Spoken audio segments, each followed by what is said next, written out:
Eh bien, bonjour à tout le monde. Ravi de vous retrouver pour cette quatrième soirée dans le cadre de la Semaine du cerveau. Nous avons la chance ce soir d'être en compagnie de trois collègues du réseau Espagne de la Mission laïque française, donc des collègues qui sont engagés depuis maintenant 4 années dans une recherche-action pilotée et menée par Pascal Toscani.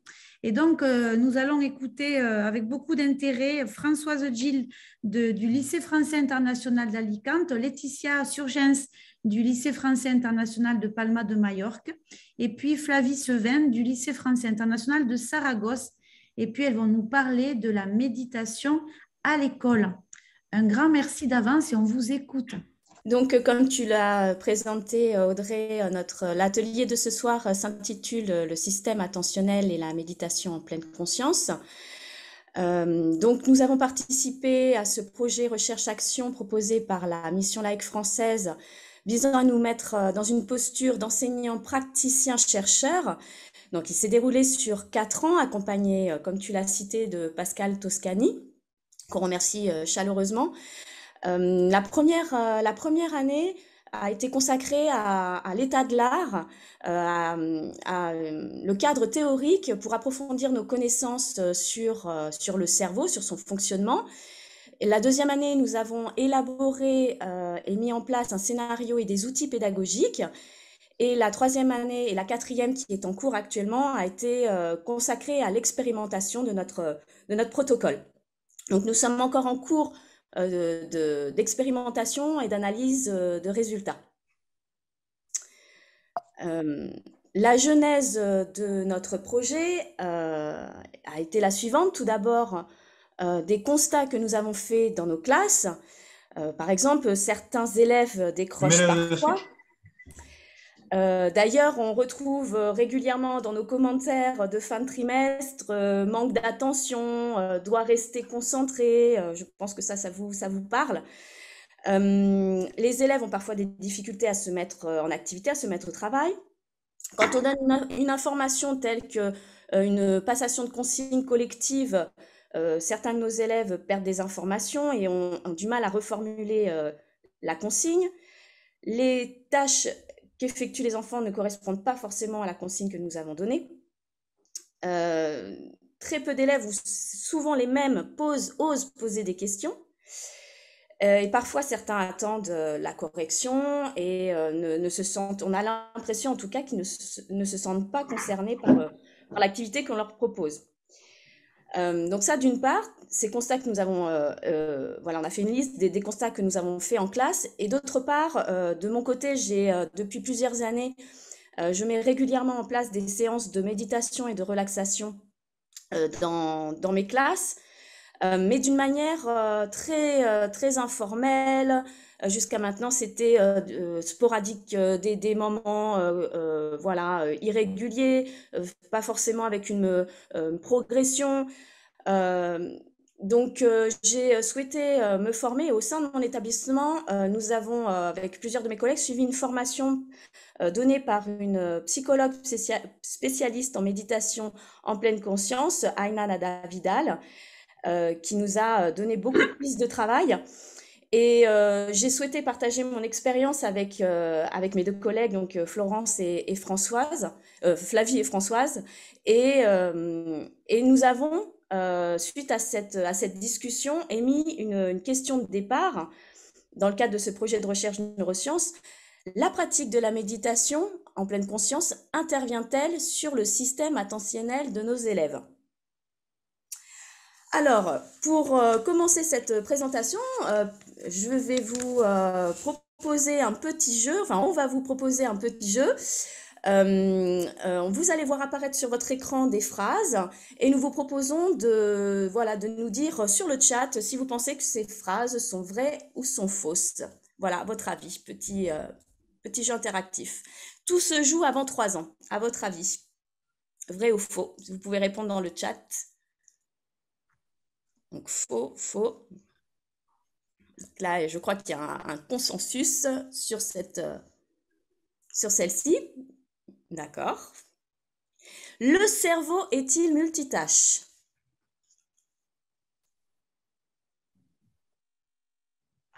bien, oui, par là. Donc c'est un peu plus mitigé sur cette phrase, mais je crois que le nom l'emporte. La brain gym, faisant travailler le cerveau gauche et le cerveau droit, aide à la concentration. Ah, j'ai vu apparaître un mot on va y revenir.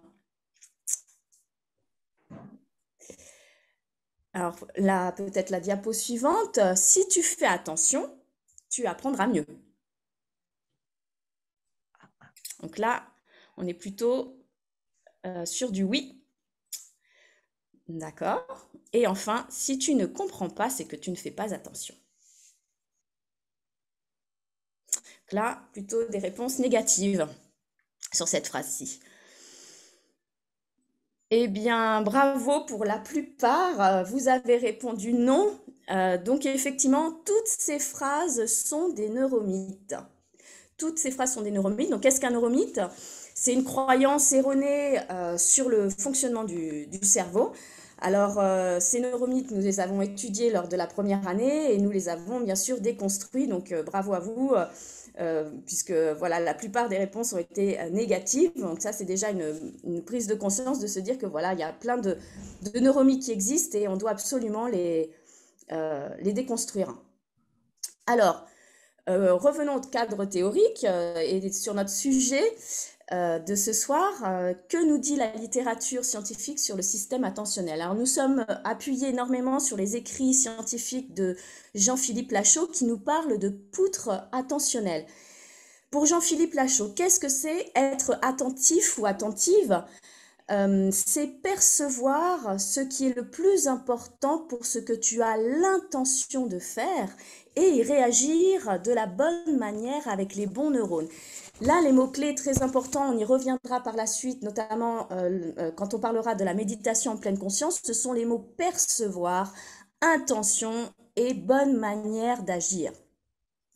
Donc, Jean-Philippe Lachaud parle donc d'équilibre attentionnel. Et là, c'est très important. L'inattention n'est pas volontaire. On est constamment en déséquilibre. Mais certaines de nos actions mentales ou physiques vont se mettre en place de façon automatique en fonction aussi de ce qu'on a l'habitude d'aimer, de faire ou de ne pas faire. Et c'est cela qui nous met en déséquilibre. Là, on parle les neuroscientifiques parlent de neurones aimants, d'activation de neurones aimants. Donc, travailler son attention, c'est faire travailler des neurones qui n'ont pas l'habitude de travailler ensemble.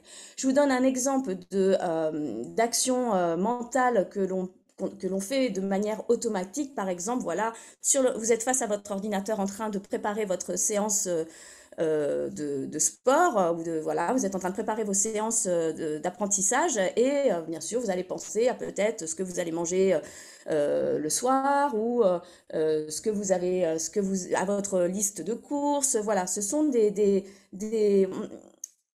pensées qui surviennent, qui sont automatiques. Et là, certainement, même que ce soir, pendant l'activité, pendant cet atelier, vous allez avoir des neurones aimants qui vont s'activer. Donc, être attentif, c'est rester stable sur cette poutre, c'est avoir un bon équilibre et apprendre à se rétablir à chaque déséquilibre. Pour cela, il s'agit d'identifier sa cible, son objectif et de maintenir son attention sur cette cible, sur celle-ci. Quels peuvent être les aides, les outils pour rester concentré? Comment peut-on rester concentré? En prenant conscience de ce qui se passe dans notre cerveau et mettre une étiquette sur les alertes, sur les distracteurs qui nous entourent. Le mot étiquette ici est très important. Nous reviendrons sur ce terme d'étiquetage dans la méditation en pleine conscience. Donc pour cela, il est dans un premier temps nécessaire d'apprendre à percevoir ces distracteurs sur notre corps. Donc, il y a un travail ici à faire sur les perceptions sensorielles et nous verrons que la méditation en pleine conscience va nous y aider. Il est également important de faire un tri de ce qui est important et ce qui ne l'est pas, de découper l'action en actions plus simples, que nous savons faire. En classe, cela se traduirait par la simplification des consignes. Se poser des questions signifie qu'on est dans une recherche attentionnelle. L'importance de la motivation ici est aussi à souligner. On est plus concentré quand on fait ce qu'on aime, quand on fait une activité qui nous plaît, quand on travaille aussi en équipe. Je tiens aussi à préciser que la motivation dépend autant de nous, professeurs, que des élèves. Aussi, un élément important qu'on le retrouve dans beaucoup de revues scientifiques, dans beaucoup d'articles ces derniers temps, qui parlent de la biorhythmicité, ce sont les pauses. Notre cerveau a besoin de pauses entre les différentes tâches avant de passer d'une tâche à la suivante. Et en classe, ces pauses sont vraiment nécessaires. Maintenant, si on fait un point sur la méditation en pleine conscience, ses origines, on peut parler d'une fusion entre la psychologie bouddhiste traditionnelle qui développe la présence attentive, c'est-à-dire un état de résistance à la captivation, et la médecine et la psychologie occidentale, à travers notamment une personne, vous avez peut-être entendu parler, qui s'appelle Jon Kabat-Zinn, qui est professeur de médecine américain, qui nous dit que la méditation est une façon d'être adaptée aux circonstances dans lesquelles on se trouve. Vous avez peut-être suivi la conférence d'Antoine Lutz mardi soir qui avait pour intitulé Les effets de la méditation sur notre cerveau. Je vous invite sinon à aller l'écouter. Nous avons aussi, bien sûr, nous sommes appuyés sur ces recherches. Donc Antoine Lutz, qui est directeur de recherche de l'INSERM de Lyon, qui nous dit que la méditation entraîne notre capacité d'attention à ce qui est présent dans l'instant, en y intégrant une dimension d'acceptation, d'autocompassion et de bienveillance. La méditation en pleine conscience nous permet de prendre conscience de nos manières d'agir, parfois automatiques, comme nous en avons parlé juste avant, et donc le fonctionnement de ces neurones aimants. La méditation, c'est être dans le présent. Christophe André est aussi une personne très importante qui a popularisé la méditation en pleine conscience en France. C'est un psychiatre et psychothérapeute. Et pour le citer, voilà ce qu'il nous dit. La méditation nous aide à savourer le présent. Et ici, la notion de plaisir et de bien-être est vraiment très, très importante. Toutefois, nous tenons à bien préciser que méditer ne signifie pas faire le vide. Le cerveau a besoin de 2 heures de pause par jour, de ne pas être sollicité, puisqu'il met en route un réseau de mode, on appelle ça un réseau de mode par défaut, c'est-à-dire un vagabondage de l'esprit. Et ce vagabondage de l'esprit est nécessaire pour son fonctionnement, pour le fonctionnement de la mémoire, des émotions. Et la méditation favorise cette activation du réseau de mode par défaut. Et il est vraiment nécessaire de laisser aussi notre cerveau vagabonder. Pourquoi alors méditer en classe en dehors de cette nécessité de faire des pauses régulières entre chaque activité, nous avons émis des hypothèses qui est que l'enfant, grâce à la méditation, les enfants vont prendre conscience de leur corps afin de mieux comprendre comment il fonctionne, comment fonctionne leur cerveau quand il apprend. La méditation va les aider peut-être à mieux comprendre comment fonctionne leur attention et à l'entraîner, à la maintenir sur des temps de plus en plus longs. Cela va l'aider à prendre conscience, cela va les aider à prendre conscience de ce qui les distrait pour pouvoir ensuite écarter ces distracteurs.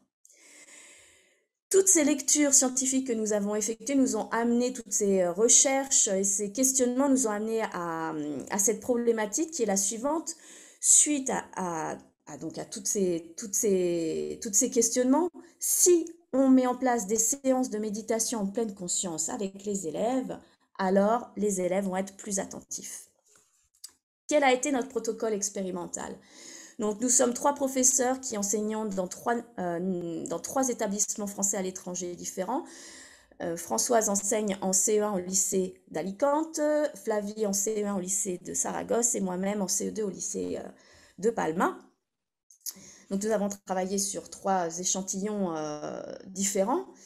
Et nous avons établi un scénario pédagogique sur ces 2 niveaux en mettant en parallèle une séquence d'apprentissage sur le cerveau, sur les neurosciences, en la mettant en écho avec une séance, avec des séances d'apprentissage de la méditation en pleine conscience. Nous nous sommes inspirés du programme Atoll de Jean-Philippe Lachaud, vous connaissez peut-être. Nous vous indiquerons à la fin du diaporama des liens qui pourraient peut-être vous intéresser, notamment le lien du programme Atoll, qui est très complet sur l'attention notamment et qui propose des activités très étoffées, très détaillées à faire en classe. Donc, nous avons d'un côté les neurosciences et d'un côté la méditation en pleine conscience. Nous nous sommes aussi appuyés sur des travaux, sur une entrevue que nous avons faite avec Cécile Bourget, qui est enseignante en Ulysse à l'école Saint-Charles d'Angers, qui elle-même propose depuis des années des séances de méditation en pleine conscience avec ses élèves et qui mène également des projets de recherche sur la thématique, sur cette même thématique. Donc, nous avons établi un scénario pédagogique et une grille d'observation afin à tenter d'établir des réponses à notre problématique. Donc, Flavie va nous partager cette grille. Donc, cette grille d'observation s'appuie sur une approche plutôt qualitative, puisque là, on est sur l'observation du comportement des élèves. Elle s'organise en 3 critères. Premier critère, donc l'attitude et le positionnement physique des élèves au sein de la classe. Comment ils se positionnent déjà quand ils méditent. Est-ce qu'ils sont capables d'entrer en classe calmement quand ils reviennent par exemple d'un moment suite à la pause méridienne. Ils sont demandeurs d'un environnement calme. Deuxième critère, les élèves montrent des comportements de curiosité. Les enfants posent beaucoup de questions suite à l'activité qu'on leur propose, durant l'activité qu'on leur propose. Ils demandent plus de précision, ils demandent de l'aide. Troisième critère d'observation, la gestion des distracteurs. Les élèves demandent le silence, ils sont capables de réguler le silence. Ils vont par exemple utiliser des casques anti-bruit d'une manière autonome en fonction de ce qu'ils vont vivre dans la classe. Ils vont savoir à quel moment ils vont sentir qu'il est nécessaire de les utiliser. Donc voilà, nous sommes basés sur cette grille d'observation que nous avons remplie donc début janvier et cette expérimentation est encore en cours. Elle aurait dû se terminer début mars, mais là voilà, on est encore en cours. On a encore besoin d'affiner notre réflexion. Donc on va vous proposer bien sûr des premiers résultats, mais c'est encore en cours. Donc le scénario pédagogique. Alors c'est une séquence d'apprentissage de 8 séances en questionner le monde. Et je vois qu'il y a peut-être des questions sur le chat, donc on y répondra à la fin. Voilà, surtout n'hésitez pas à mettre les questions dans le chat, on y répondra à la fin de la présentation. Donc ce scénario pédagogique constitué d'une séquence de 8 séances en QLM concernant le fonctionnement du cerveau et du système attentionnel et 8 séances de méditation associées d'une manière formelle. C'est-à-dire 30-40 minutes une fois par semaine, avec une verbalisation qui est très importante, nous le verrons, nous en reparlerons un peu plus tard, à la fin de chaque séance. Cependant, la méditation en pleine conscience concerne aussi des temps informels, qui sont plutôt d'une durée de 10 minutes environ, qui reprennent des activités méditatives qui auront déjà été faites sur des séances plus longues ou de nouvelles méditations. Donc voilà, il y a vraiment 2 temps, donc en fonction de ce qu'on vit dans la classe, si on sent que voilà, on sent les enfants en pleine activité, que voilà, on les sent complètement déséquilibrés sur leur poutre attentionnelle, bon, voilà, bah, peut-être c'est le moment de faire un temps informel de méditation ou un temps de pause active. Donc voilà, ces temps sont aussi très très importants. Ce qu'on a noté, et nous en reparlerons lorsqu'on fera le bilan de ce projet, c'est qu'il est important d'avoir une pratique régulière et une progression graduelle. Euh, ce que l'on va vous présenter ici, ce n'est pas le scénario pédagogique détaillé, mais plutôt on va vous présenter les grandes lignes avec quelques exemples d'idées d'activités.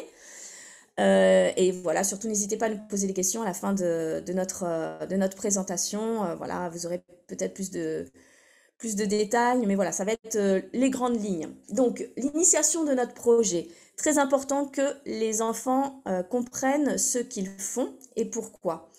Il y a une citation que l'on m'a donnée récemment qui est « Ce n'est pas en distribuant les partitions que l'on apprend à faire de la musique ». Donc vraiment, il est important de poser les choses, que les enfants comprennent voilà, quel va être notre projet sur le cerveau. Qu'est-ce qu'on va faire? Donc, comment on va mieux comprendre comment fonctionne notre cerveau et notre système attentionnel. On va mieux comprendre ce que veut dire être attentif. Pourquoi? Bah, pour mieux apprendre et et peut-être être mieux attentif. Comment? En expérimentant, en faisant une recherche documentaire, en pratiquant des séances de méditation en pleine conscience. Et donc, à quel moment? Bah, dans des moments où on sent que on a besoin d'un temps, comme on l'a dit, d'un temps de pause, suite à peut-être des situations de conflit que l'on a eues dans la cour, euh, euh, des moments de situation de stress. Voilà, il est important de bien poser les choses et que les enfants comprennent un petit peu ce qui va se passer dans les prochaines semaines. Donc, comme toute démarche pédagogique, nous avons demandé aux enfants de leur conception initiale du cerveau. Donc, on leur a demandé de dessiner leur cerveau. Donc, voilà quelques pépites que nous avons récoltées. Donc, voilà, le cerveau sert à garder les choses comme les maths. Il y a beaucoup de choses. Les enfants savent beaucoup de choses. Les enfants savent beaucoup. Et il y a beaucoup de choses dans leur cerveau. Mais il y a des neuromythes. On retrouve un neuromythe qui est par exemple les enfants ont un plus petit cerveau que les adultes, donc ils sont moins intelligents. Le cerveau d'un garçon et le cerveau d'une fille sont différents. Voilà, les neuromythes sont bien présents aussi chez les enfants, bien sûr. Donc, suite à ces représentations initiales, nous avons travaillé sur le cerveau, sur son fonctionnement, sur à quoi sert-il. On s'est appuyé sur des recherches documentaires, bien entendu, mais aussi sur des vidéos. On vous mettra le lien à la fin du diaporama, mais par exemple, vous avez Brain Robbie qui propose des vidéos très intéressantes, C'est pas sorcier. Et nous avons donc compilé toutes les connaissances que nous avons cumulées sur le cerveau pour en faire des cartes mentales. Voilà, pour institutionnaliser un petit peu toutes ces connaissances. Tout en ayant en parallèle des séances de méditation en pleine conscience, telles que les premières séances ont été consacrées plutôt à la perception de nos sens. Le cerveau donc nous aide à percevoir, à voir, à écouter, à goûter, etc. Donc par exemple une idée d'activité est celle du grain de raisin. L'idée c'est de faire imaginer aux enfants que ce sont des habitants d'une autre planète et qu'ils vont découvrir un objet non identifié puisqu'on va proposer aux enfants de fermer les yeux. Alors je tiens à préciser que surtout n'exigez pas lors d'une méditation en pleine conscience que les enfants ferment les yeux.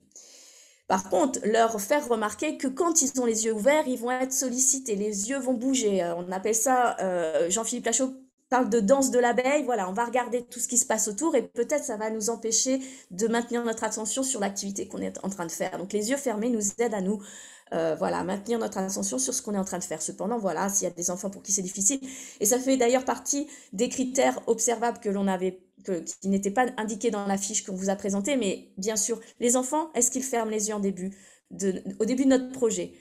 Combien de temps ils fermaient les yeux?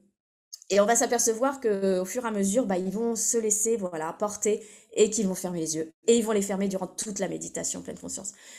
Donc revenons à notre grain de raisin. Donc les enfants, pour cette fois-ci, on va leur demander quand même de fermer les yeux, mais ça va pas durer longtemps. Et on va leur placer dans le creux de la main ce grain de raisin et ils vont découvrir, par le toucher, dans un premier temps, cet objet qu'ils ne connaissent pas puisqu'ils viennent d'une autre planète et ils vont, voilà, alors là, tout un travail sur le vocabulaire, lisse, dur, mou, rugueux, etc. Le mettre près de l'oreille, parce que oui, le grain de raisin fait du bruit, vous verrez, vous pouvez tester chez vous. Et voilà, écouter ce qui se passe, et puis bien sûr le mettre après sous le nez, et enfin terminer par la bouche, tout en prenant conscience, en prenant le temps de le toucher avec la langue, de bien faire le contour, de le mettre tout en haut du palais, voilà, avant de le croquer, etc. C'est par exemple une idée d'activité pour travailler la perception des sens. On a aussi ici l'expérience de la plume où voilà, bon alors c'est pas une plume qu'ils ont forcément, mais le crayon, on imagine que voilà, ça peut être une plume. Et on va scanner notre corps avec cette plume et sentir tout ce qui se passe dans différents endroits de notre corps quand on passe cette plume. Donc voilà, ça c'est une des idées d'activité pour travailler les perceptions sensorielles tout en travaillant en parallèle le fonctionnement du cerveau. Alors, petite pause, nous aussi, voilà, on va vous présenter une petite vidéo. Vous allez voir des équipes qui s'affrontent et qui sautent, qui s'affrontent en corde à sauter. Et votre objectif va être de compter combien de fois l'équipe verte, attention j'insiste, l'équipe verte, combien de sauts va effectuer l'équipe verte. Donc comptez bien le nombre de sauts de l'équipe verte et vous nous répondrez sur le chat quand la vidéo sera finie.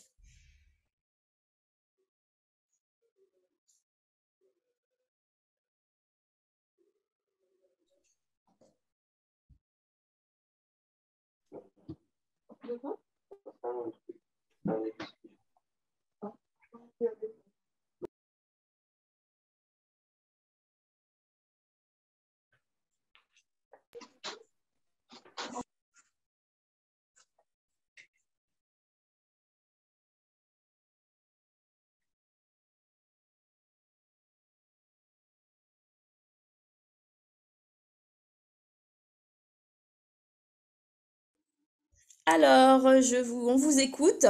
On va plutôt regarder vos réponses sur le chat. Combien de sauts? 25, 26, 28, 27, on n'est pas tous d'accord. Bon, d'accord. 25. Alors, autre question. Est-ce que vous avez remarqué autre chose pendant cette vidéo? Vous pouvez l'indiquer sur le chat. Ah! Ça ralentissait, oui, mais même en étant au ralenti, mais peut-être même que ça vous y a aidé. Bravo, il y a un poulet ou une poule. Est-ce que vous l'avez vu qui traverse la Seine? Par contre, il y a autre chose. Enfin, il y a d'autres éléments. Est-ce que vous les avez vus? Le fond change de couleur et les filles qui tiennent la corde à sauter, vous voyez, il y a eu un changement. Les filles qui tiennent les cordes à sauter ne sont pas les mêmes qu'au début. Donc, voilà, vous venez de vivre un déséquilibre attentionnel, si je peux dire. Et tout ça pour montrer, souligner que l'inattention n'est pas volontaire et qu'on ne gère pas l'attention. C'est quelque chose qu'on ne contrôle pas. Donc cette vidéo, on l'a présentée à nos élèves pour initier le travail sur le système attentionnel. Et nous leur avons proposé de se mettre à la place d'enseignants praticiens chercheurs et aussi de vivre des expériences et d'observer ce qu'il se passe. Donc on leur a proposé d'apprendre une liste de mots mais avec différents, si on peut dire, distracteurs ou différentes façons d'apprendre les mots. Par exemple, un groupe a travaillé sur 2 listes de mots. Une liste de mots avec des mots écrits en lettres et la même liste en images. Est-ce qu'il est plus facile d'apprendre une liste écrite en lettres ou d'apprendre une liste avec des images? 2 listes de mots. Une liste de mots avec un vocabulaire que les enfants connaissent bien, qui sont des mots courants, et une liste de mots avec des mots beaucoup plus compliqués qu'ils ne connaissent pas forcément. Apprendre la liste de mots avec du bruit, avec des enfants qui vont nous perturber, qui vont faire du bruit pendant qu'on apprend la liste et qu'on la récite. Qu'est-ce qui se passe quand je prends un casque anti-bruit, que j'apprends ma liste et que je la récite? Qu'est-ce qui se passe aussi quand je vais effectuer une activité physique, par exemple de sauter à la corde ou de marcher sur la corde, qui peut signifier la poutre attentionnelle, qui peut représenter cette poutre attentionnelle. Donc voilà, les enfants vont vivre ces expériences, ils vont noter leurs observations et puis on va bien sûr arriver à des conclusions que bien sûr il y a des distracteurs. On est entouré de distracteurs et que notre cerveau peut difficilement faire plusieurs choses à la fois et que notre attention n'est pas volontaire. Notre esprit, effectivement, l'attention n'est pas contrôlable parfois. Et c'est tout un entraînement pour l'apprendre à la contrôler. En méditation en pleine conscience, on peut leur proposer de travailler sur leur environnement, fermer les yeux, écouter tous les sons qu'ils entendent autour d'eux, de leur proposer des jeux de discrimination en leur proposant de reconnaître différents instruments de musique, de leur faire écouter différents types de papiers, essayer de les reconnaître pour travailler à la fois la notion de la prise de conscience qu'il y a beaucoup de sons autour de nous et en même temps d'apprendre à focaliser, à maintenir notre attention sur les sons que l'on est en train d'écouter. Et ces séances de méditation vont être accompagnées bien sûr de séances sur la respiration, qui est aussi une prise de conscience de ce qui se passe dans notre corps. On va leur apprendre à développer des manières d'agir pour maintenir notre attention en posant des intentions. Par exemple, ici, l'intention, c'est de maintenir notre attention, focaliser notre attention sur un coquillage. Ça peut être une pierre. Ou leur faire écouter un bol tibétain et leur demander d'écouter le son de ce bol jusqu'à ce qu'ils n'entendent plus, de l'écouter le plus longtemps possible. De se déplacer dans une pièce en se disant, bon, quand j'avance un pas, j'inspire. Quand j'avance le deuxième pas, j'expire. Là, c'est pareil. L'intention, c'est, il faut que j'inspire quand j'avance un pas, quand j'avance l'autre, j'expire. Cet exercice peut être fait donc en se déplaçant dans la classe, mais après, ça peut être aussi un exercice mental. Donc, je me vois, j'avance un pas, mais je ne bouge pas. Apprendre aussi à mentaliser les différentes actions physiques que l'on peut faire. C'est important aussi d'avoir donc ces moments non seulement de travail, d'entraînement au maintien de l'attention, mais aussi des moments de vagabondage d'esprit. Par exemple, on imagine qu'on est nous-mêmes spectateurs de nos pensées. Donc imaginez qu'en fermant les yeux, on est au cinéma et laisser passer, voilà, comme au cinéma, laisser venir nos pensées, vagabonder, laisser vagabonder notre esprit, nos pensées. C'est aussi un exercice qu'on peut leur proposer. En tout cas, il est nécessaire et indispensable de les faire verbaliser à la fin de chaque séance, de leur faire verbaliser, oraliser leurs ressentis. Ça peut être donc en les mettant en cercle, en mettant en place un bâton de parole, sans intervenir, en les laissant parler de manière autonome et surtout leur expliquer qu'il y a une règle, c'est que tout est correct, tout est important et il n'y a pas de mauvaise réponse.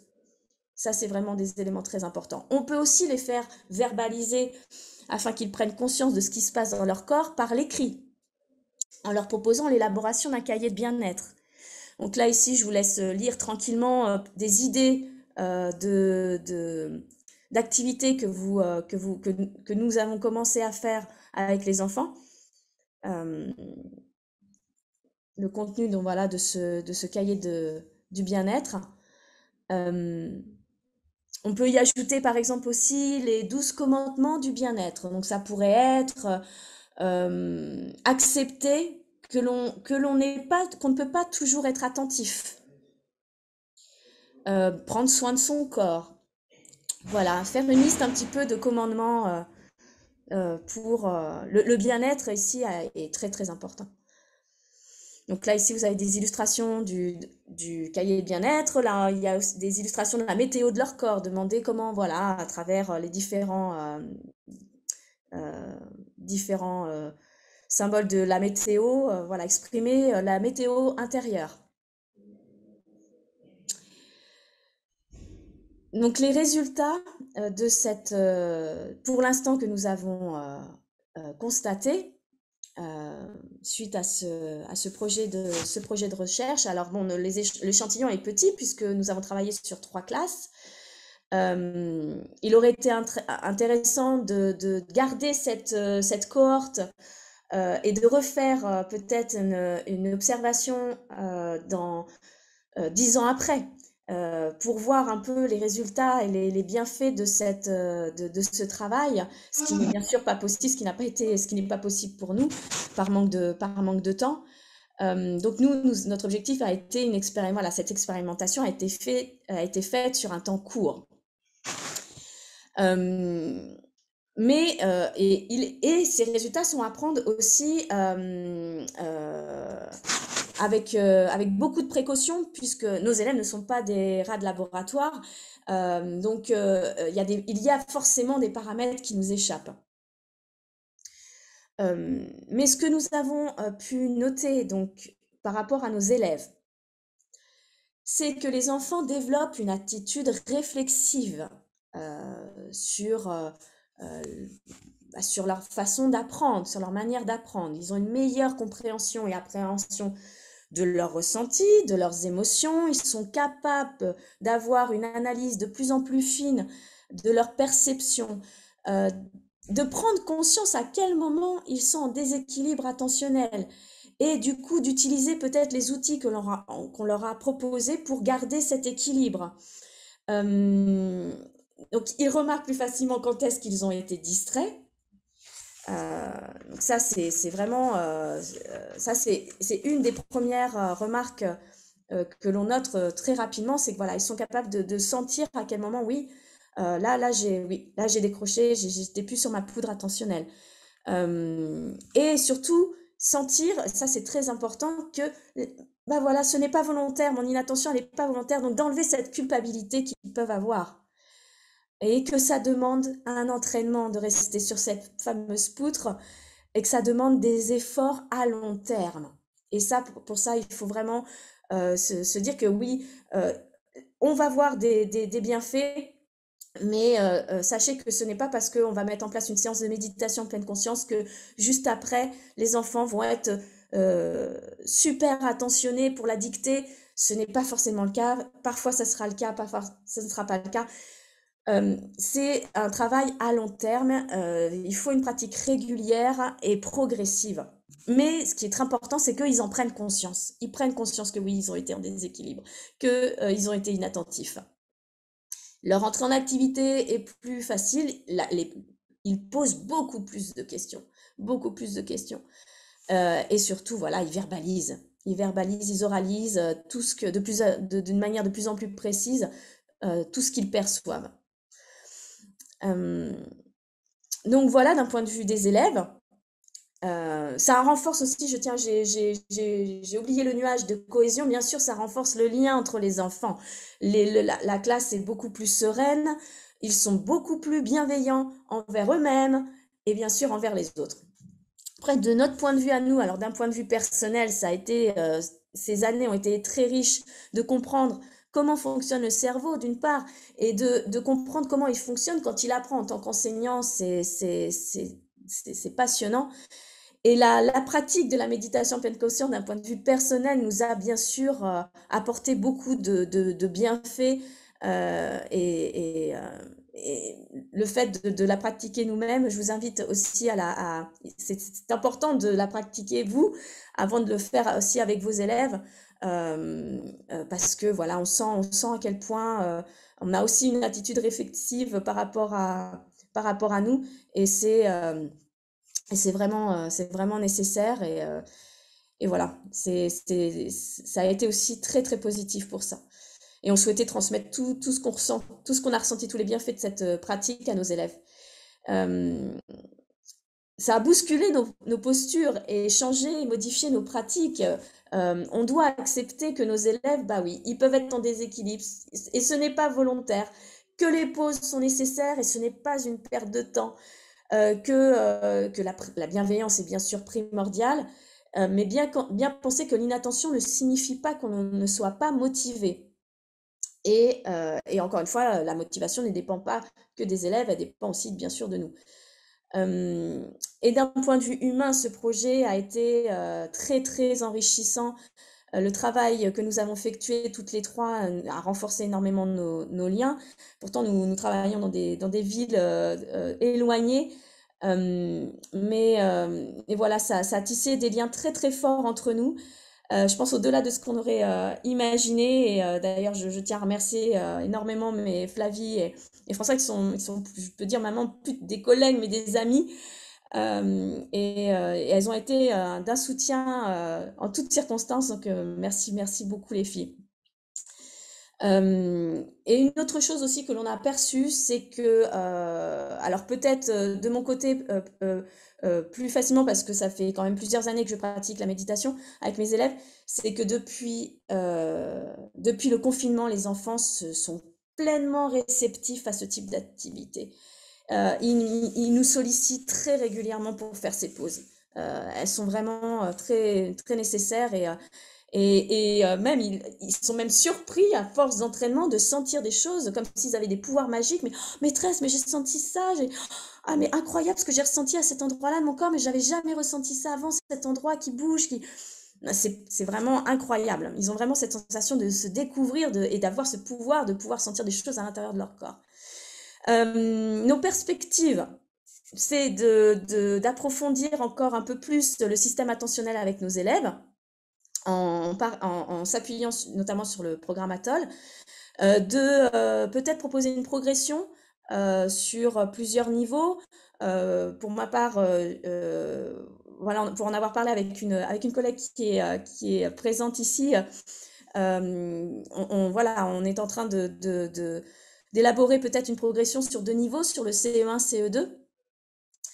On a aussi pensé à mettre en place un coin souffle dans la classe. Alors, je sais pas, souffle, zen, avec des outils, des exercices pour que les enfants puissent reprendre, voilà, qu'ils puissent avoir ces outils pour méditer quand ils le souhaitent, pour laisser vagabonder leur esprit, ou au contraire s'exercer à rester sur cette fameuse poutre attentionnelle, de mettre en place des fiches pour, par exemple, les aider à maintenir leur attention pendant un travail de lecture, par exemple. C'est-à-dire, bon, mon intention, c'est de comprendre ce que je lis pour pouvoir après raconter l'histoire. Ok, ça c'est mon intention. Maintenant, je perçois les mots de ce texte, d'accord. Donc, je perçois les mots et ma manière d'agir, bah, c'est que pour y arriver, pour arriver à cette attention, ma manière d'agir, ça va être de créer des images mentales de l'histoire. Vous voyez, des petites fiches qui pourraient peut-être les aider sur certaines activités de lecture, de résolution de problèmes. Voilà. Et de continuer à les mettre dans situation de praticiens-chercheurs en leur faisant eux-mêmes remplir cette grille d'observation qu'on vous a enseignée, qu'on vous a montrée, pour continuer à développer leur attitude réflexive. Donc là, vous allez avoir quelques références bibliographiques, donc Jean-Philippe Lachaud, Pascal Toscani, Calme et attentif comme une que vous connaissez peut-être, d'Eline Snell, Voilà, quelques outils. Vous avez aussi une image de Petit Bambou qui propose une progression aussi de méditation en pleine conscience qui est très bien faite. C'est une application que vous pouvez télécharger sur votre téléphone ou sur votre tablette. Et voilà, et on tenait à remercier Pascal qui nous a accompagnés durant ces 4 années chaleureusement. Là, vous retrouvez quelques liens qu'on vous a cités. Et vraiment merci Pascal, ça a été très riche et passionnant ces 4 années. Merci Audrey de nous avoir aussi accompagnés durant cette 4e année. À nos collègues de formation qui ont été aussi voilà, d'un support, d'un soutien très important, de Cécile Bourget, de la MLF et de nos chefs d'établissement qui nous ont permis de participer à ce projet. Et bien sûr de nos élèves qui ont été très réceptifs, et ça a été aussi un échange avec eux passionnant. Et bien sûr, on vous remercie à vous de nous avoir écoutés. J'espère voilà, que vous êtes restés sur votre poutre le plus longtemps possible. Voilà, si vous avez des questions, on est à votre disposition. Un grand merci à toutes les trois pour cette belle présentation qui rend compte de toute votre réflexion et de tout le chemin que vous avez parcouru. Un grand merci et que les élèves ont la chance de vous avoir. Alors, dans le chat, pas de questions, des merci, il pleut des merci. C'était très riche avec 5 points d'exclamation. Merci. Moi, je voulais rajouter quelque chose, Audrey. Oui, parce que dans nos écoles, il y a plusieurs collègues qui pratiquent un petit peu, qui font des méditations. Mais la différence, puisque nous, on a eu cette chance avec les neurosciences de rentrer dans un protocole un peu de praticien-chercheur, c'est la différence entre ces séances de méditation un peu ponctuelles et voilà, parce que j'ai beaucoup de collègues qui en pratiquent, c'est cette fusion qu'on a faite et je pense que c'est très intéressant pour les élèves entre les neurosciences, l'étude, le fonctionnement du cerveau, que les élèves comprennent très bien, ils apprécient beaucoup, ça les intéresse beaucoup, avec les méditations. Ils comprennent vraiment cette prise de contact, de connaissance du corps, d'où ça vient, parce qu'on leur parle d'attention. Et donc, c'est une prise de conscience beaucoup plus… Au niveau des élèves, c'est comme si eux, ils arrivaient à être aussi, comme a dit Laetitia, des praticiens-chercheurs, parce qu'ils notent dans leur cahier, ils prennent vraiment conscience, ils verbalisent. Et donc, ça ne reste pas ça reste pas une petite séance de méditation, des petites pauses. Non, on va beaucoup plus loin. Donc, cette fusion entre les deux, les neurosciences et la méditation, est très intéressante pour les élèves aussi. Merci Françoise. Est-ce que ce n'est pas ce qu'on cherche de mettre nos élèves justement dans cette posture d'élèves chercheurs? Donc, un grand merci.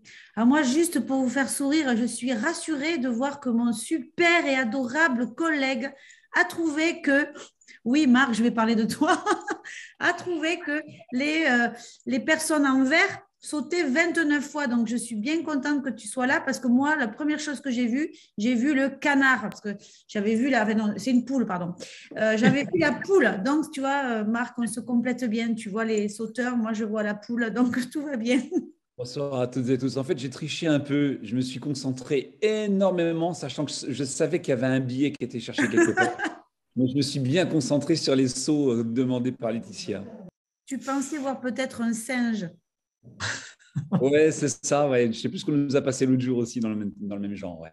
Mais c'est intéressant ça. Et j'ai trouvé très intéressant l'idée de partager ça avec les élèves tels que le décrivait Laetitia, c'est-à-dire montrer qu'effectivement, on n'est pas toujours attentif et c'est normal. C'est normal, ouais. Je vois qu'il y a des questions sur le chat, sur les séances. Si tu veux, Françoise, répondre. Est-ce qu'on suit des enregistrements ou c'est nous qui faisons les séances? Alors, non. Ponctuellement, on a des livres justement qui sont dans la bibliographie. Il y a déjà des enregistrements faits, donc on utilise ces CD, pourquoi pas. Mais non, normalement, ça part de nous. On est intervenante, c'est nous qui parlons, c'est nous qui… Et pour eux, c'est mieux parce que justement, on les connaît bien, donc on va d'un côté à l'autre, on leur pose les questions pertinentes. et ça les aide un peu à suivre ce processus de connaissance de leur corps. Donc, normalement, c'est nous. Ponctuellement, c'est quelques enregistrements. Il y a Saro aussi qui avait posé une autre question au début, si je ne me trompe pas. Donc, elle disait que Laetitia avait commencé la méditation avant. Et elle nous posait la question si nous, on était justement familiarisés à cette pratique. Alors, je vais répondre personnellement. Moi, je pense que des trois, c'était moi qui étais la moins avancée. Alors, je ne vais pas dire quand même que quand Laetitia a prononcé le mot méditation, je me suis retrouvée à me dire « c'est quoi ça ?» Mais je n'avais pas vraiment mis en pratique. Et donc, c'est moi qui ai fait le plus grand saut dans ce sens-là. C'est-à-dire que oui, j'ai commencé à suivre les conseils de Laetitia, qui a été ma coach en méditation, et de pouvoir justement basculer. Et je pense que Laetitia l'a dit, mais je pense que c'est important de le rappeler, que ça passe toujours plus facilement auprès des enfants, auprès des élèves, lorsque nous-mêmes, on est pratiquants, en fait. Donc forcément, je ne pense pas qu'on ait besoin d'être des grands spécialistes, mais le fait de pouvoir, de l'avoir vécu, je pense que ça nous aide terriblement dans notre pratique. Oui. C'est très riche pour les enfants, pour les élèves, mais pour nous aussi. Ça nous rapporte, même avec leurs commentaires, avec leurs... Vraiment, très intéressant.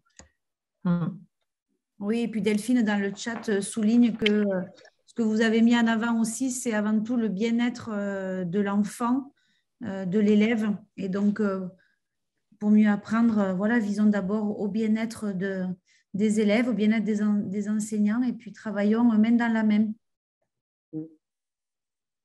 Oui. D'ailleurs, on voit que dans les chats, le mot enfant apparaît au-delà du mot élève. Élève, oui, oui. Et le fait de, comme Laetitia disait, de déculpabiliser l'élève. Voilà, de ne pas leur dire, voilà, qu'ils soient conscients que c'est normal. Même moi, personnellement, ceux qui me connaissent, je suis très distraite et mes élèves me connaissent bien et rigolent beaucoup avec moi. Et c'est l'exemple comme quoi, voilà, l'adulte aussi a ses moments de vagabondage et c'est, je pense que c'est très important, oui, de déculpabiliser, de pas utiliser constamment, mais tu ne fais pas attention, mais si tu faisais attention, tu réussirais mieux. Non. On a étudié, les neurosciences nous disent que c'est normal et que c'est bon, c'est bien de vagabonder en plus, d'avoir ce temps de pause et de... Oui. Alors, une petite dernière question d'Agnès qui nous témoigne qu'à chaque séance de méditation, elle s'endort. Et donc, est-ce que vous, vos élèves, se sont déjà endormis lors d'une séance de méditation? Alors, il y a différents types de méditation. La méditation de relaxation, effectivement, si on est allongé, déjà si on a la posture allongée, on aura plus de chances de s'endormir, mais ça fait partie aussi, c'est une sorte de... C'est un type de méditation. La méditation en pleine conscience, on va être plutôt, on peut même être debout, mais on est plutôt assis ou en position de tailleur, en ayant un contact avec le sol, en ayant les épaules baissées, etc.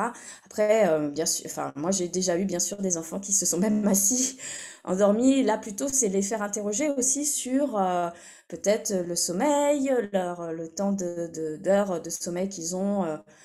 Voilà, faire un travail aussi sur ça avec eux, parce que la méditation, ça doit effectivement nous... Mais justement, on est quand même dans une conscience, donc normalement, on ne s'endort pas si on fait une méditation en pleine conscience. C'est un autre type de méditation, la méditation relaxation. Un grand merci Laetitia, merci Françoise et Flavie. Tout ceci est enregistré, tout ceci sera médiatisé sur la playlist de la chaîne YouTube de la Mission laïque française. Donc, vous pourrez voir et revoir sans modération, tout en restant sur votre poutre attentionnelle. Je vous souhaite une belle soirée. À très très vite, ici ou ailleurs. Bonne soirée, merci beaucoup. Merci aux collègues qui se sont connectés. Bonsoir. Merci à tous. Oui. Merci, au revoir les filles.